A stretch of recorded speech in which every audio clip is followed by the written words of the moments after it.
வணக்கம் மக்களே. சிரிச்சு சிரிச்சு வயிறு வலிக்குது. கோலி அவுட் ஆனவுடன் வச்சு செய்யும் சிஎஸ்கே ரசிகர்கள். ஆர்சிபி ஃபேன்ஸ் ரொம்ப பாவம். ஐபிஎல் 2024 சீசன் தொடங்குவதற்கு முன்பு ஒட்டுமொத்த ரசிகர்களும் ஆர்சிபி இம்முறை கோப்பை வெல்ல வேண்டும் என நினைத்தார்கள்.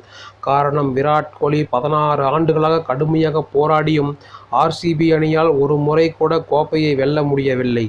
இந்த நிலையில் மகளிர் ஐபிஎல் தொடரில் ஆர்சிபி அணி சாம்பியன் பட்டத்தை வென்றதைப் போல் விராட் கோலியும் இந்த மைல்கல்லை எட்ட வேண்டும் என்று ரசிகர்கள் எதிர்பார்த்தனர்.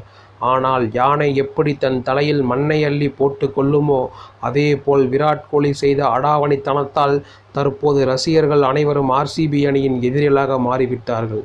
சிஎஸ்கேவுக்கு எதிரான போட்டியில் விராட் கோலி அத்துமீறி நடந்து கொண்டது மற்றும் ஆர்சிபி ரசிகர்கள் சிஎஸ்கே ரசிகர்களை அச்சுறுத்தும் வகையில் செயல்பட்டதுதான் பிரச்சினைக்கு காரணமாக அமைந்திருக்கிறது. இந்த நிலையில் ஆர்சிபி அடுத்து விளையாடும் போட்டிக்காக காத்திருந்த சிஎஸ்கே ரசிகர்கள் தற்போது விராட் கோலி ஆட்டம் இழந்தவுடன் அவரை வச்சு செய்து வருகிறார்கள். குறிப்பாக விராட் கோலியை ரசிகர்கள் சோக்கிலி என்று கூறுவது உண்டு. அதாவது, முக்கியமான ஆட்டத்தில் பெரிய தாக்கத்தை ஏற்படுத்தாமல் விராட் கோலி ஆட்டம் இழப்பது இது முதல் முறை அல்ல. ஐபிஎல் தொடரில் இதுவரை விராட் கோலி அதிக ரன்கள் அடித்தாலும் முக்கியமான கட்டத்தில் அவர் தொடர்ந்து சொதப்பி வருகிறார்.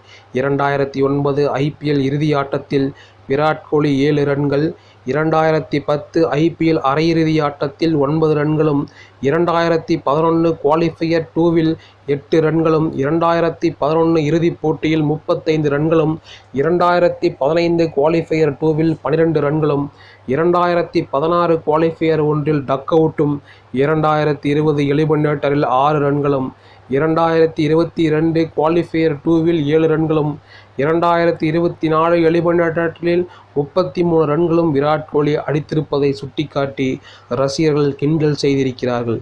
பிரபல WWE வரும் ராயல் ரம்பிள் போட்டியில் ஒரு வீரர் ரெஸ்லிங் களத்திற்கு ஏறிய உடனே வெளியேற்றப்படுவார். அதை விராட் கோலியுடன் ஒப்பிட்டு சிஎஸ்கே ரசிகர்கள் கிண்டல் செய்து வருகின்றனர். இதுபோன்று விராட் கோலி சிஎஸ்கே போட்டியில் கத்தியதாகவும் தற்போது ஏன் அவ்வாறு கற்றவில்லை என்றும் பலரும் கேள்வி எழுப்பி வருகின்றனர்.